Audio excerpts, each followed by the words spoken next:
and welcome to Not My Timeline. I'm Michaela Allen, and I'm a wedding planner and designer producing events all over the world. Politicians, CEOs, professional athletes, just to name a few. But my whole career is built on creating somebody else's perfect timeline for their perfect day. But what do you do when your own timeline crashes and burns? That happened for me. On a normal Thursday, my husband took his life. And every day since, I've had to figure out, who am I? I'm no longer a partner and wife, but I'm still a mom and I'm still a businesswoman. How do I show up for my kids while still showing up for my clients? So here I am. We're going to dive on back. Maybe you're here for weddings. Maybe you're here to talk about grief. Maybe you're also a solo parent navigating life.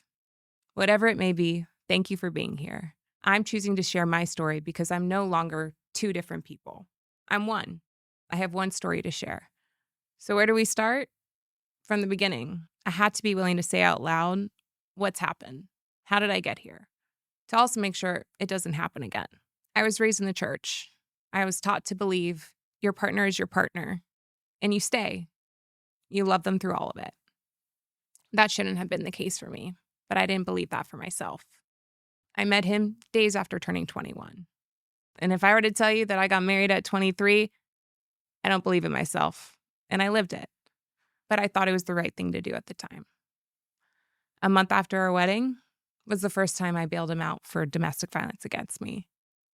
Again, I stayed. I shouldn't have. And to be honest, so much of what was happening behind closed doors. I didn't want anybody to know. The more I could put on a face and show up with a smile, I thought I was doing my job right. I was just at the start of my events career. I was working in venues, hoping to have kids one day, but I didn't know what it was ultimately going to take, sacrificing myself because I didn't choose myself. I didn't love myself. But now I share the truth. I don't live two versions of my life. I also share both sides of my grief. For so long, I was only grieving the man who he became, sober, healthy, an incredible father. But ultimately, I wasn't being honest with the first 7 years of our relationship. Abusive, alcoholism, and I wasn't able to say those things out loud. So what do? My timeline wasn't going to plan, but if I could tell you anything as a planner, the biggest lesson I've learned, there's actually very few things in this world you can truly control. I was 29 years old when my husband took his life. We had a 1 and a 3-year-old. How do you explain death to somebody who doesn't even know their ABCs? I had to. It was easily the hardest conversation I've ever had to have. The next day, they still needed to wake up. They still needed me, their mom. But I was no longer just their mom. I was also their only living parent. I had to now provide, even when it was difficult, even when I didn't think I had the mental capacity to do so. My first event, 3 weeks after his death, flying to California. How do you get a 3-year-old to trust you're coming back when his dad didn't after dropping him off at school that morning? These are the conversations I've had to learn to get comfortable with. Getting comfortable with the uncomfortable. That's what I'm here to do. I'm going to peel back the layers. I'm going to be raw, honest, open. Because at 29 years old, I didn't feel like I had somebody who understood not only this travel destination side of this events industry, but also having young kids and how do you do both? Meanwhile, I'm not a single parent, I'm a solo parent. And what I mean by that is my partner's not coming back at the end of the long weekend to be able to tap him in when I'm tapped. No, I still have to continue to show up. So some might think I was a little crazy. My world was upside down. I had lost my husband, lost my mom, all in a matter of 8 months. Here I was, a 1 and a 3-year-old. What should any sane person do? Start a company? Probably not, but I did. Why?